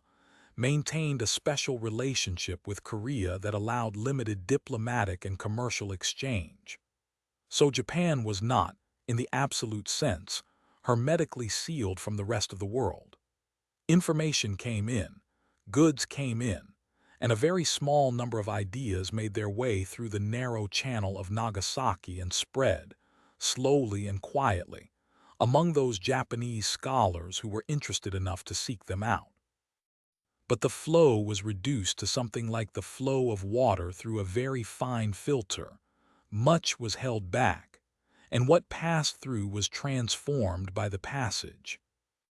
The world inside this closed door was, in many respects, a world of considerable richness and complexity. The Edo period takes its name from the city of Edo, the city that would later be renamed Tokyo, which served as the seat of the Tokugawa shogunate and grew, over the course of the 17th and 18th centuries, into one of the largest cities in the world. By the 18th century, Edo may have had a population of over 1 million people, making it comparable in size to London or Beijing, though organized and experienced in entirely different ways. The city spread across the Kanto Plain at the western edge of a broad bay, its center occupied by the shogun's castle, a complex of buildings and gardens and defensive walls and moats that covered an enormous area and stood as the physical expression of Tokugawa authority, and its outer districts reaching outward in a dense, intricate pattern of streets and canals and neighborhoods, each with its own character and its own population. The political structure of the Edo period was organized around a system of domains, the territories governed by regional lords called daimyo that covered the entire country. There were roughly 250 domains of varying sizes, each administered by its own lord, each with its own castle town, its own system of taxation and justice and local regulation. The daimyo were required to spend alternating years in Edo and in their home domains, a system called sankinkatai, which served the Tokugawa government's interest in maintaining control over the regional lords by keeping them in a state of perpetual, expensive movement. The processions by which daimyo and their retinues traveled between their domains and the capital were elaborate affairs, organized according to the lord's rank, and conducted with a formality that was itself a kind of performance of power and status. The great roads of Japan, particularly the Takedo, the Eastern Sea Road that ran between Edo and Kyoto along the Pacific coast, were constantly animated by these processions, by the long lines of retainers and porters and officials moving at a walking pace through the landscape, passing through post towns where travelers could rest and eat and sleep, and continue their journey in the morning. The post towns along the great roads were among the most vivid communities of Edo period Japan, places where the controlled world of samurai protocol met the more fluid, more varied world of merchants and entertainers and ordinary travelers passing through. The inns of the post towns, wooden buildings with wide, welcoming entrances and rooms that opened onto small gardens, offered meals and baths and sleeping quarters, and the quality of the light inside them in the evening, when the paper lanterns were lit and their warm glow filled the common rooms, was the kind of light that makes everything look gentle and unhurried. The smell of the inns would have been the smell of the Edo period itself, rice and miso and wood smoke, and the faint mineral scent of the hot water used in the baths, the clean smell of fresh tatami matting,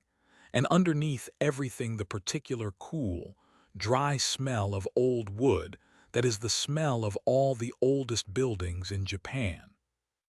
Society in the Edo period was organized according to a formal hierarchy of four classes, derived from Chinese Confucian thought: samurai at the top,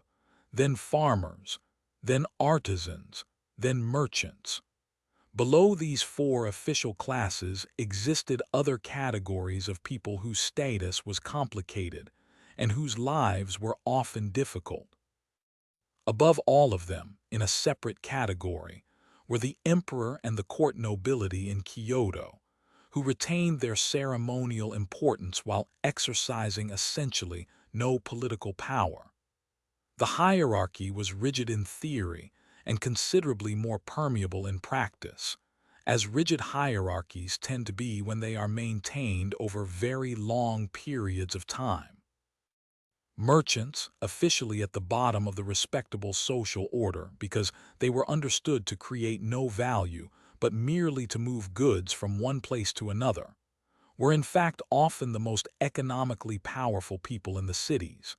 their wealth accumulated through generations of careful trade, their lives characterized by a comfort and a sophistication that many samurai, whose stipends were fixed and often inadequate, could not match. The samurai of the Edo period occupied a peculiar position, one that reflected the strange circumstance of being a warrior class in a country that had, for the most part, stopped fighting. The skills for which samurai were trained, swordsmanship, archery, horsemanship, the various martial arts, remained the defining features of their identity and the subject of their ongoing practice and study, but the actual occasions for using these skills were vanishingly rare. A samurai in the middle of the Edo period might spend his entire life practicing the arts of war, without ever having occasion to employ them in the way they were intended. This produced a culture of martial practice that became increasingly philosophical and aesthetic in its orientation. The sword arts were refined into disciplines whose ultimate purpose was understood to be the cultivation of character and consciousness, rather than the defeat of opponents. The practice of zazen continued and deepened in the Zen monasteries, and in the training halls attached to many samurai households,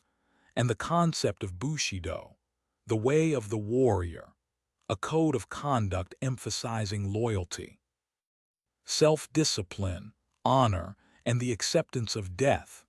was articulated and elaborated by writers and thinkers who were as much philosophers as they were warriors.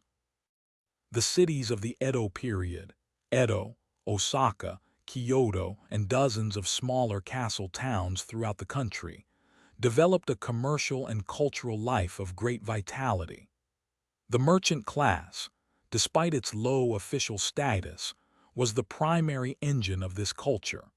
its wealth funding the theaters and the publishing houses and the bathhouses and the restaurants and the pleasure districts that gave Edo period urban life its distinctive texture. The culture that emerged from this commercial urban world is sometimes called Chonin culture, after the word for townspeople,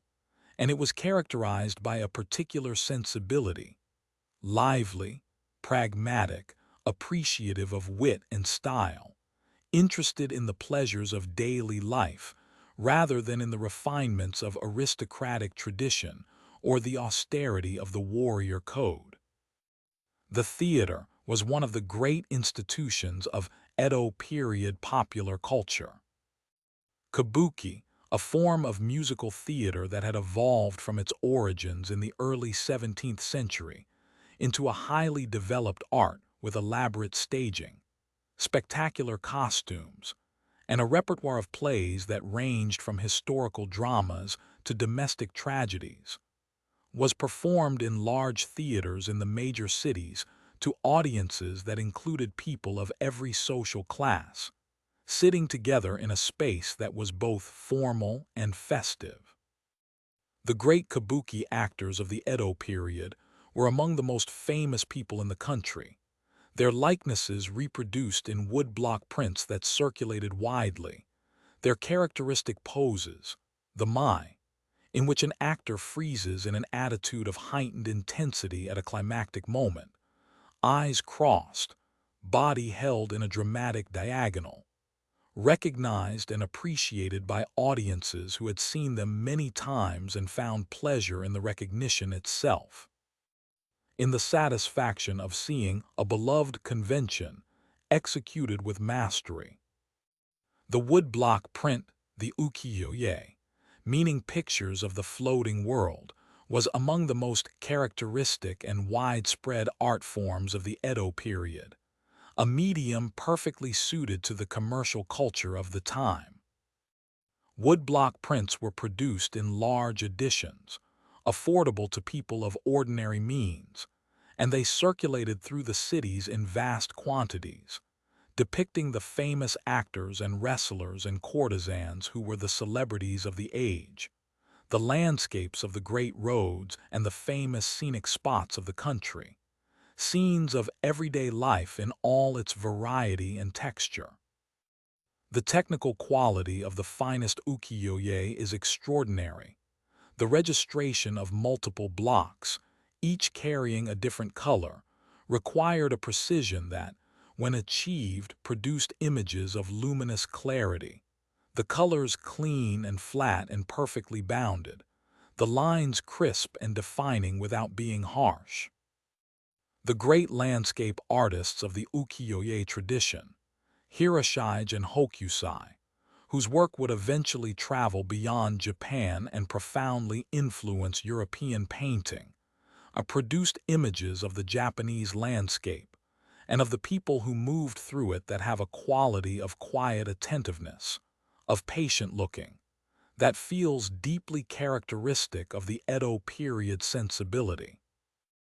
Hokusai's famous image of a great wave about to break, with the distant, snow-capped cone of Fuji visible through the curl of the wave's crest, is perhaps the most recognized image of Japanese culture in the world, and its power comes partly from the tension between the enormous, cresting wave in the foreground and the still, perfectly proportioned mountain in the background. The contrast between transience and permanence, between the moment and the enduring, between the wave that rises and falls and the mountain that simply is, unchanged across all the individual waves and all the individual moments that have passed before it. The literature of the Edo period was equally varied and equally reflective of the commercial urban culture that sustained it. The novelist Hara Seikaku wrote stories of merchant life and of the pleasure quarters with a directness and a wit that were quite unlike the elevated literary tradition of the court. The playwright Chikamatsu Monzaemon wrote domestic tragedies for the puppet theater, the bunraku, that dealt with the conflicts between duty and feeling,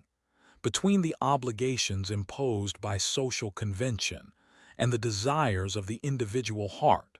with a compassion and a formal elegance that made them some of the most moving works of the Japanese theatrical tradition.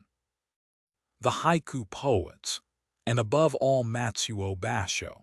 who wandered the roads of Japan in the late 17th century and recorded his journeys in a prose and poetry form that is among the most delicate and precise literary achievements in any language, brought the ancient practice of paying attention to the natural world to a point of extraordinary refinement.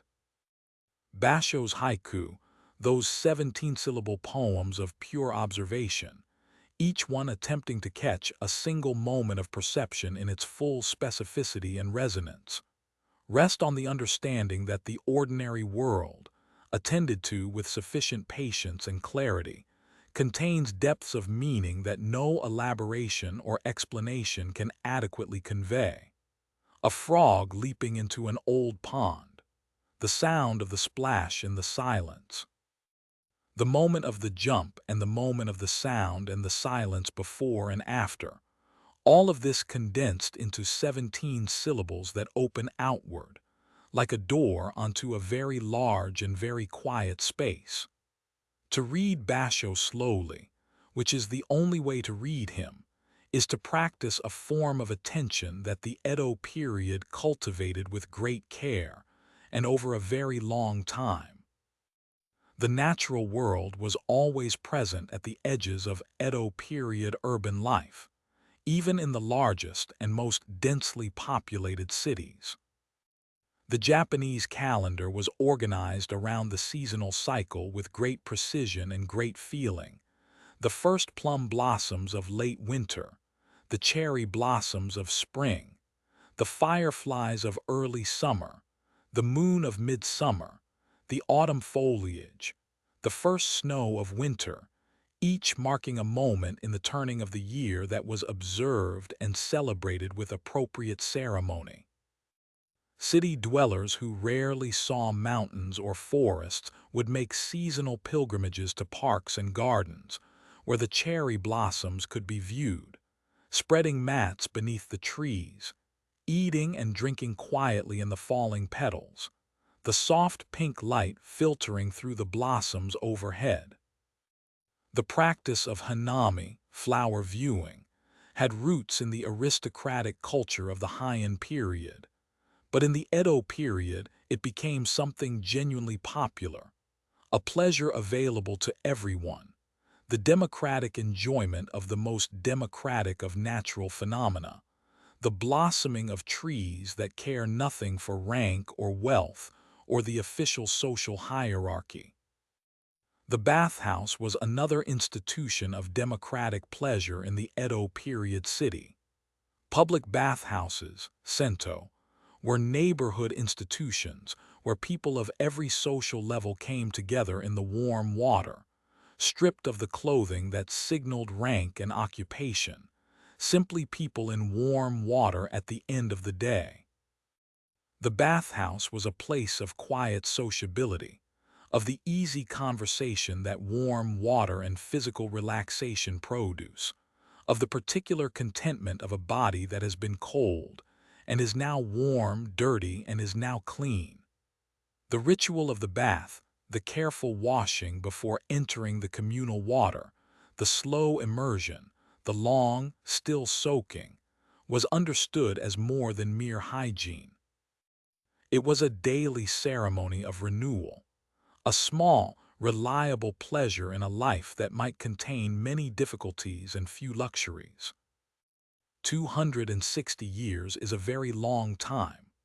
long enough for the world beyond Japan's borders to change enormously, for empires to rise and fall, for new technologies to transform the conditions of life, for the political maps of Asia and Europe and the Americas to be redrawn many times over. Japan, inside its closed borders, changed too, but in its own ways and at its own pace, following rhythms that were internally generated rather than imposed from outside. The rice paddies were tended through their annual cycle of flooding and planting, and harvest and fallow. The great roads were walked by their processions and their pilgrims. The cities grew, and the theaters filled, and the woodblock prints circulated, and the haiku were composed, and the baths were drawn. There is something deeply restful about this image, a country folded into itself, going about its business with the unhurried attention of a people who have decided, for a very long time, that the world outside can wait. The tea ceremony in a quiet room, the garden raked in the early morning, the bath drawn at the end of the day, the snow falling on the castle rooftop, soft and continuous, covering everything with the same patient whiteness. Japan breathed in and held the breath, and the world outside continued to turn. And eventually, as it must, the breath would be released, and the door would open, and the light from outside would fall across the threshold, and nothing would be quite the same again. But for now, for these 260 slow and quiet years, the door is still closed. The room is still. The silence is full and warm. The world is exactly this size and no larger, and that is, for a very long time, enough. There is a moment in the very early morning when the darkness begins to change. It does not change quickly, and it does not change all at once.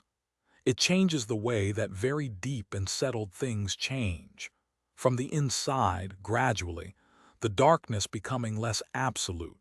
the shapes of things at the edge of vision beginning to resolve from pure shadow into something with form and edge and dimension. The sky does not lighten from above, but seems to lighten from within, as though the light were something the darkness had been holding all along, something it releases slowly and without announcement, the way a hand that has been closed for a long time opens, finger by finger, to reveal what it has been keeping. This is the quality of the change that came to Japan in the middle of the 19th century. Not a sudden flooding of light, but a gradual and irreversible brightening, a slow opening that once begun could not be closed again, the world outside pressing gently but persistently against the door until the door, at last, began to move. The ships that arrived in Edo Bay in the summer of 1853 were unlike anything that had been seen in Japanese waters before. They were American naval vessels, 4 of them, 2 of which were powered by steam engines rather than by sail alone, and they moved through the water with a heaviness and a self-sufficiency that sailing ships did not possess, independent of the wind, independent of the tide, carrying their own power within themselves in the form of burning coal and the turning of great iron machinery deep in their hulls. They were commanded by Commodore Matthew Perry, who had been sent by the government of the United States with instructions to deliver a letter to the Japanese authorities requesting the opening of Japanese ports to American ships, particularly to the whaling vessels that operated in the Pacific and needed reliable places to take on supplies and coal, and to the merchant ships that were beginning to cross the Pacific in increasing numbers as American commercial interests expanded westward. The arrival of Perry's ships, which the Japanese called Kurifune, black ships, for the color of their hulls and the black smoke that rose from their funnels, produced a condition of considerable anxiety in the Japanese government. The military technology represented by those ships was obviously far in advance of anything Japan possessed, and the Tokugawa government, which had maintained its authority for 2.5 centuries, partly through the careful management of all contact with the outside world, suddenly found itself confronted with a force that it could not simply turn away without consequences. Perry delivered his letter and departed, promising to return the following year for an answer, and the year between his departure and his return was a year of agitated discussion within the Japanese government, a year of positions taken and argued and revised, of the old certainties beginning to loosen at their edges. Perry returned in 1854 with a larger fleet, and the negotiations that followed produced the Convention of Kanagawa, an agreement that opened 2 Japanese ports, Shimoda and Hakodate, to American ships, provided for the return of shipwrecked American sailors, and established the presence of an American consul in Japan. It was a modest agreement by the standards of what would follow, but it was a crack in the wall of isolation, and through cracks such as this, history tends to flow with increasing speed. Further treaties followed, with the United States and then with other Western powers, Britain, Russia, France, the Netherlands, and these later agreements were considerably more comprehensive and considerably less favorable to Japan, granting foreign nationals the right to live and trade in designated treaty ports, setting tariff rates that Japan could not modify unilaterally, and establishing the principle of extraterritoriality, which meant that foreign nationals in Japan were subject to their own country's laws rather than Japanese law. These arrangements, which the Japanese called the unequal treaties, were felt as a humiliation by many Japanese, a sign of the disparity in power between Japan and the Western nations, and the desire to revise them became one of the driving forces of Japanese policy for the next several decades. The political consequences of the forced opening were profound and destabilizing. The Tokugawa government, which had maintained its legitimacy partly on the basis of its ability to maintain order and protect Japan from external interference, found that legitimacy severely damaged by its apparent inability to resist the demands of the foreign powers. Opposition to the shogunate coalesced around a variety of groups and individuals who saw in the crisis an opportunity to advance arguments for political change that had been circulating quietly for some time. The most effective of these arguments drew on the ancient authority of the emperor, who had reigned in Kyoto for all the centuries of Tokugawa rule as a figure of ceremonial importance without political power, and proposed that real governing authority should be returned to the imperial institution. The slogan that crystallized this position, Sano Joy, meaning revere the emperor, expel the barbarians, combined a political program with a cultural and emotional appeal that resonated widely, particularly among the lower ranks of the samurai class, who had reasons of their own to be dissatisfied with the existing order. The years between 1853 and 1868 were years of considerable turbulence, a time when the old order was visibly coming apart, and the new order had not yet taken shape. There were political assassinations, armed confrontations between domains with opposing views, and a general atmosphere of uncertainty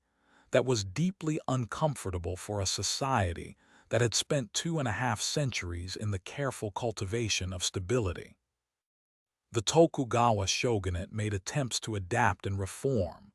but the pressures on it were too various and too strong, and in 1868, a coalition of domains from the western part of the country, particularly Satsuma in southern Kyushu and Choshu at the western tip of Honshu, led a movement that succeeded in overthrowing the shogunate and restoring governing authority to the emperor, a young man of 15 who had taken the throne the previous year and who would reign under the era name Meiji, meaning enlightened rule, until his death in 1912.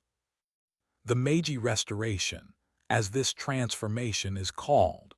was one of the most remarkable political and social changes in the history of any country in the modern world.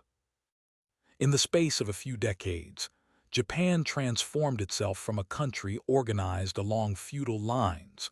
with a warrior ruling class and an agricultural economy, into a modern industrial state with a constitutional government, a national army and navy, a railway network, factories, telegraph lines, newspapers, universities, and a legal system modeled on the most advanced European examples. The speed and thoroughness of this transformation are genuinely extraordinary, and they reflect a quality that had always been present in Japanese culture: the ability to observe external models with great care, to select from them what seemed most useful and most adaptable, and to incorporate the selected elements into an existing cultural framework with a skill and a confidence that preserved the essential continuity of Japanese identity, even as the surface of daily life changed almost beyond recognition. The new Meiji government sent teams of officials and students abroad to study the institutions and technologies of the Western powers, to Germany to study military organization and constitutional law, to Britain to study naval architecture and industrial methods, to France to study legal codes and educational systems, to the United States to study commerce and agriculture. The officials returned with notebooks full of observations and recommendations, and the government set about implementing the most promising of these with a systematic energy that was quite unlike the cautious incrementalism of the Tokugawa period. Foreign experts, engineers, doctors, teachers, military advisors, were invited to Japan in large numbers, paid generously, given considerable authority to establish the institutions and train the people that the new Japan required, and then, gradually and gracefully, replaced by Japanese who had learned what the foreigners had to teach. The physical landscape of the cities changed during the Meiji period with a speed that must have been disorienting to those who lived through it. In the major cities, and particularly in Tokyo, the new name given to Edo when the emperor moved his court there from Kyoto in 1869, Western-style brick and stone buildings began to appear alongside the wooden structures of the Edo period, their facades organized according to European architectural conventions, their interiors furnished with chairs and tables, and the other objects of Western material culture. The main commercial district of Tokyo, Ginza, was rebuilt in brick after a devastating fire in 1872, its new streets broader than before, lined with gas lamps that gave the evenings a quality of artificial illumination that was quite new to a city accustomed to paper lanterns and oil lamps. The railway arrived in Japan in 1872, with the opening of the line between Tokyo and Yokohama, and the trains, steam-powered, running on iron rails, moving at speeds that no horse-drawn vehicle could match, quickly became one of the most visible symbols of the new Japan, their smoke rising against the sky above rice paddies and forested hills, connecting distant places with a speed and regularity that transformed the experience of distance itself. The social changes of the Meiji period were equally far-reaching. The formal class system of the Edo period was abolished. The samurai class lost its exclusive right to carry swords, lost its stipends, lost its hereditary privileges, and was dissolved into a society in which legal equality, at least in principle, became the governing norm. This was a profound transformation for a class that had organized its entire identity around its distinctness and its martial function, and many former samurai struggled to find their place in the new order. Some found roles in the new government and the new military, translating their tradition of service and discipline into forms appropriate to the modern state. Others entered business or the professions. Some found the adjustment too difficult, and there were uprisings in the early Meiji period, most significantly the Satsuma Rebellion of 1877, led by Seigo Takamori, one of the heroes of the Meiji Restoration itself, who had come to oppose the direction the new Japan was taking. But these were suppressed, and the old samurai world receded into history and into memory, where it would eventually be transformed by nostalgia and distance into something more purely heroic and more quietly beautiful than the complicated reality had perhaps been. The Meiji period also saw the development of a new and powerful sense of national identity, deliberately cultivated by the government through institutions that were themselves largely new. A national system of compulsory education was established, with schools throughout the country teaching a common curriculum that included not only reading and mathematics and science, but also a carefully constructed version of Japanese history and culture that emphasized the unity of the nation and the central importance of the emperor. Shinto, the ancient collection of beliefs and practices associated with the kami of the natural world and the sacred lineage of the imperial family, was reorganized into a state institution, State Shinto, that served as the spiritual framework for this new national identity, connecting the modern Japan of railways and factories and constitutional government to the ancient myths of the Kojiki and the divine origins of the imperial house. The Constitution promulgated in 1889, known as the Meiji Constitution, established Japan as a constitutional monarchy, with an elected parliament called the Diet, but reserved very substantial authority for the emperor and for the military and civilian officials who operated in his name. The drafters of the Constitution, who had studied the constitutional systems of Europe with great care, chose the Prussian model as their primary reference, attracted by its combination of parliamentary institutions with strong executive and imperial authority, a combination that seemed to offer the benefits of modern constitutional government while preserving the kind of centralized direction that the Meiji leadership believed Japan's circumstances required. Japan's emergence as a modern military power was announced to the world through a series of armed conflicts in the late 19th and early 20th centuries. The war with China in 1894 and 1895, fought primarily over influence in Korea,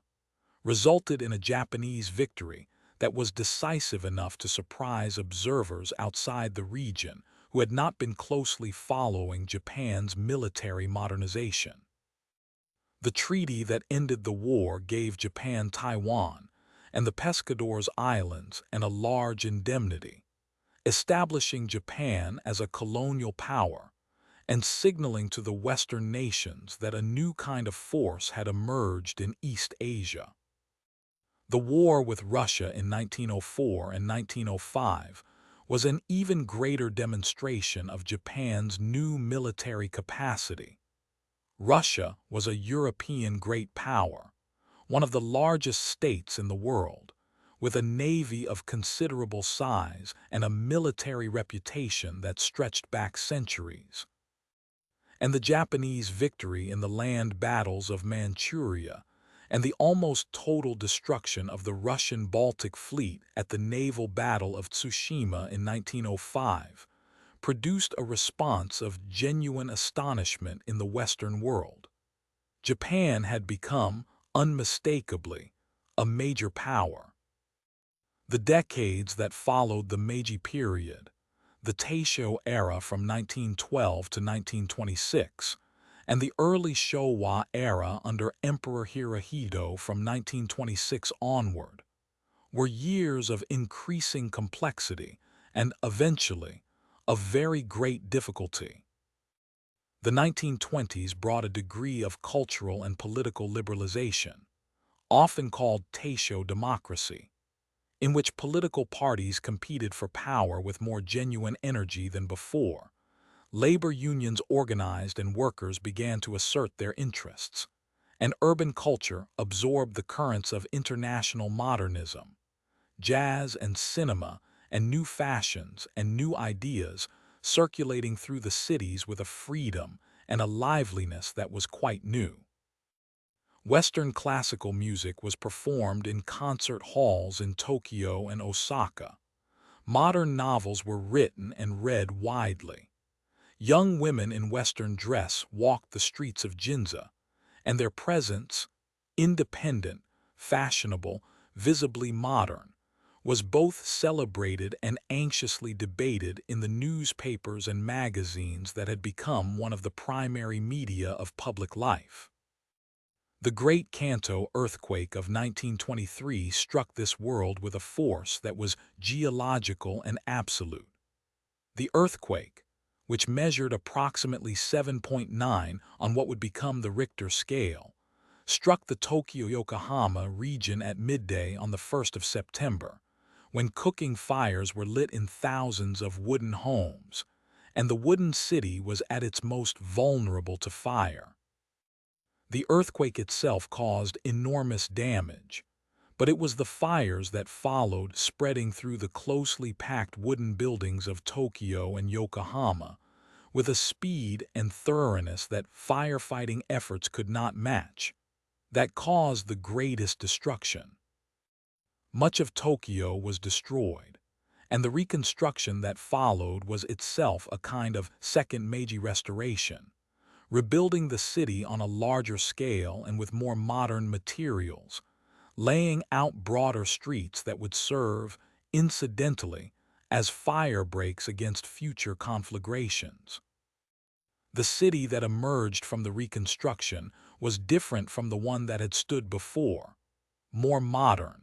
more Western in its architecture, its wooden neighborhoods replaced by concrete and brick,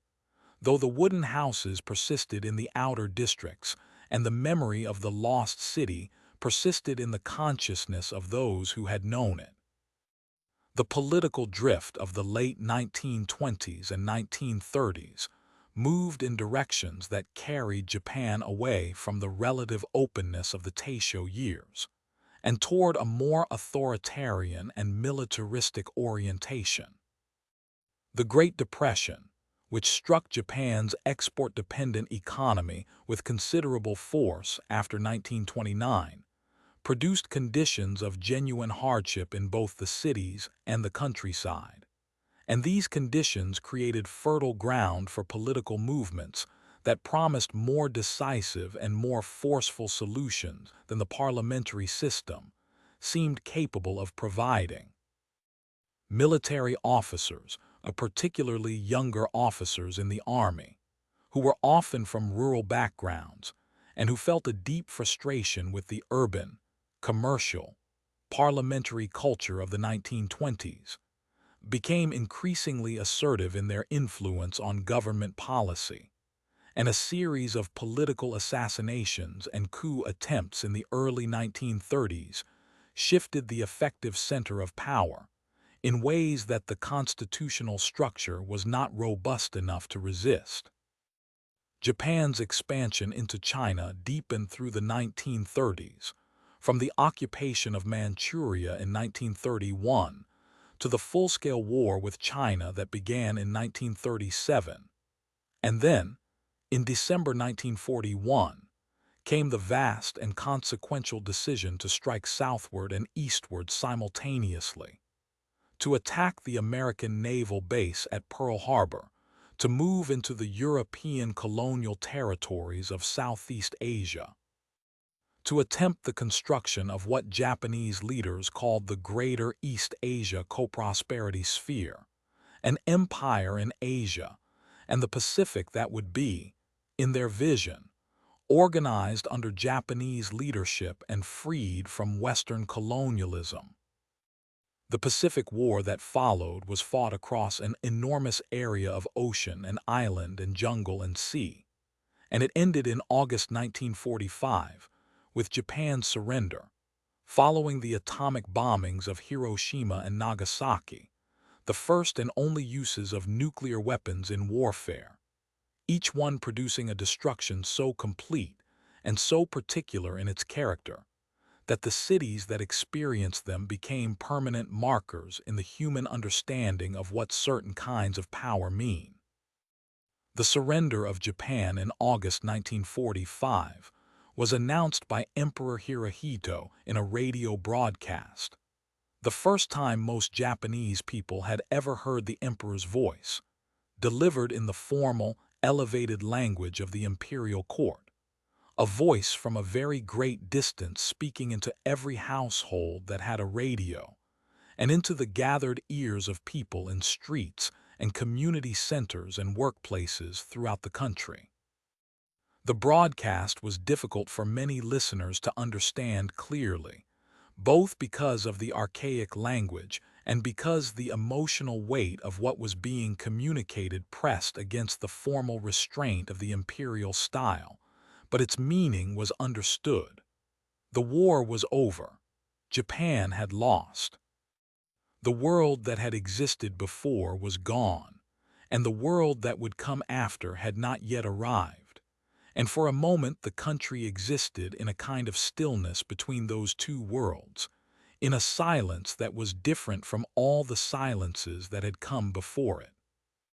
The occupation that followed, under the administration of the American General Douglas MacArthur,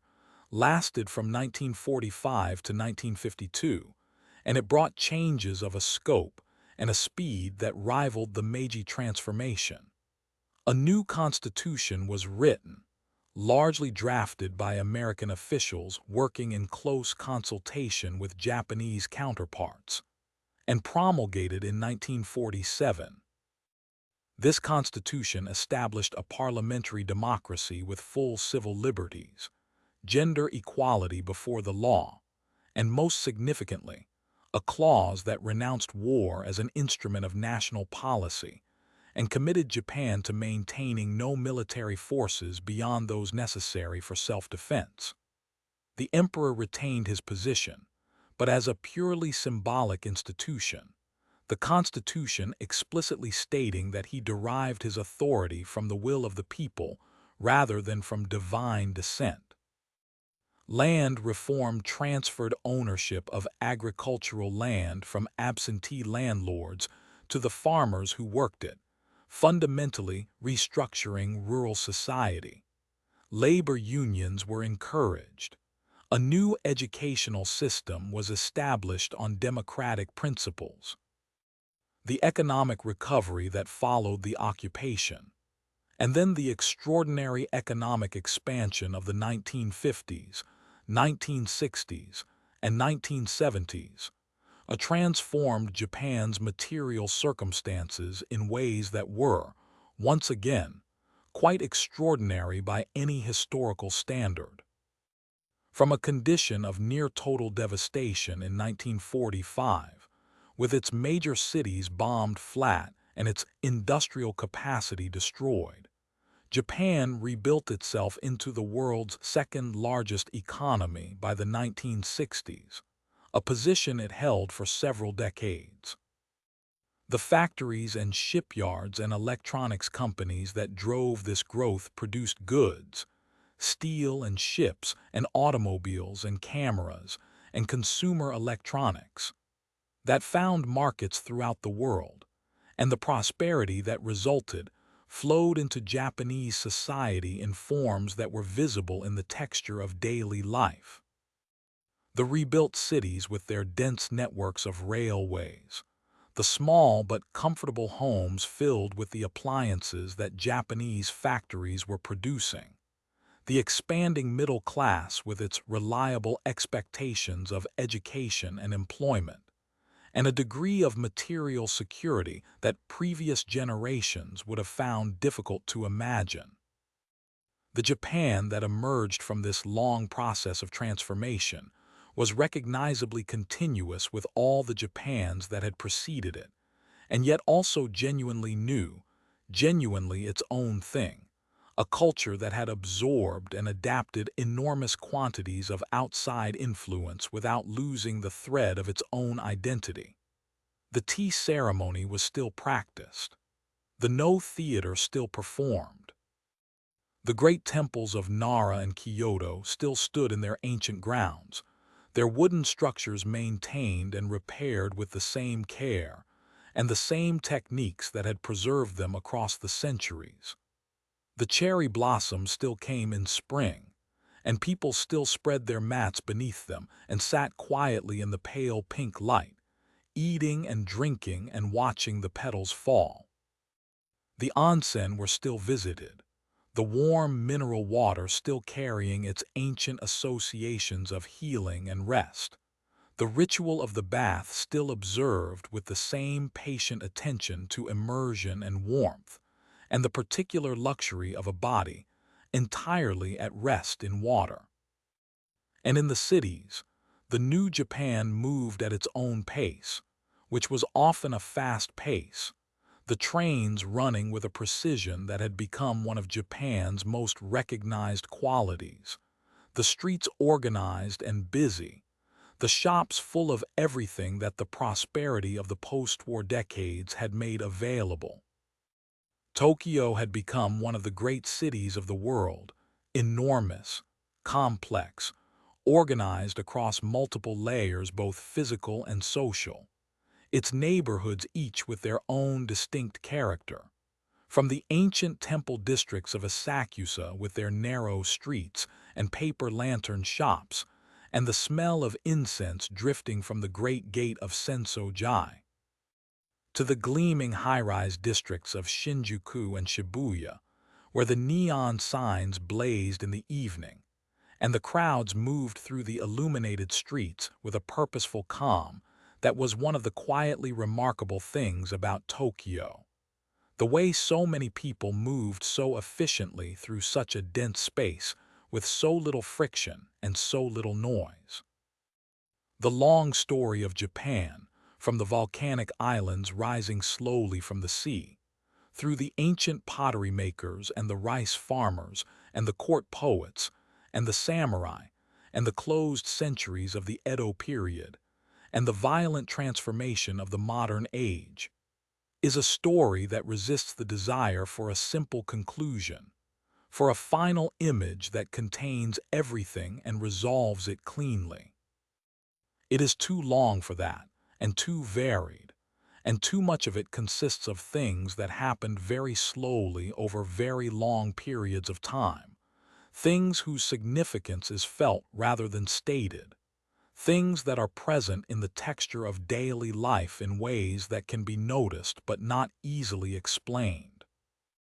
What can be said, at the end of this long and unhurried journey through the centuries, is that something persists across all the transformations, something in the quality of attention that Japanese culture pays to the natural world, to the passage of time, to the beauty of things that are transient and imperfect and exactly themselves. It is there in the careful raking of the gravel in the dry garden, and in the composition of the haiku, and in the making of the tea, and in the watching of the cherry blossoms fall. It is there in the old woman tending her small garden in a Tokyo neighborhood, the same patient attention to the living world that the Jaman people brought to the forests and the coasts of the ancient islands. It does not require a name, this quality, though many names have been offered for it over the centuries. It requires only a willingness to be still, and to look, and to let what is there be enough. The islands are still there, rising from the sea. The volcanoes still breathe slowly beneath the surface. Mount Fuji still rises in its perfect cone above the plain, catching the first light of morning on its snow-covered summit, the light going from gray to faint pink to gold as the sun climbs. The old wood of the temple halls still smells of centuries. The hot springs still rise from the deep earth, warm and mineral and ancient, and people still lower themselves slowly into the water and close their eyes and let the warmth move through them. Japan rests in the long continuity of its own becoming, each moment connected to all the moments that preceded it by threads too fine to see but too strong to break. The story goes on, unhurried and quiet and inexhaustible, like water finding its way through stone, like the slow turning of a season, like the gradual brightening of a sky before dawn, patient and persistent, and full of a beauty that asks nothing of you except your quiet presence. Let that be enough now. Let the images drift and soften, the islands in the morning light, the garden in the snow, the lamplight on the old wood, the warmth of the water, the petals falling in the still air. Let them settle, one by one, into the quietest part of the mind, where the oldest things rest undisturbed, and where the long, slow story of the world goes on, and gently on.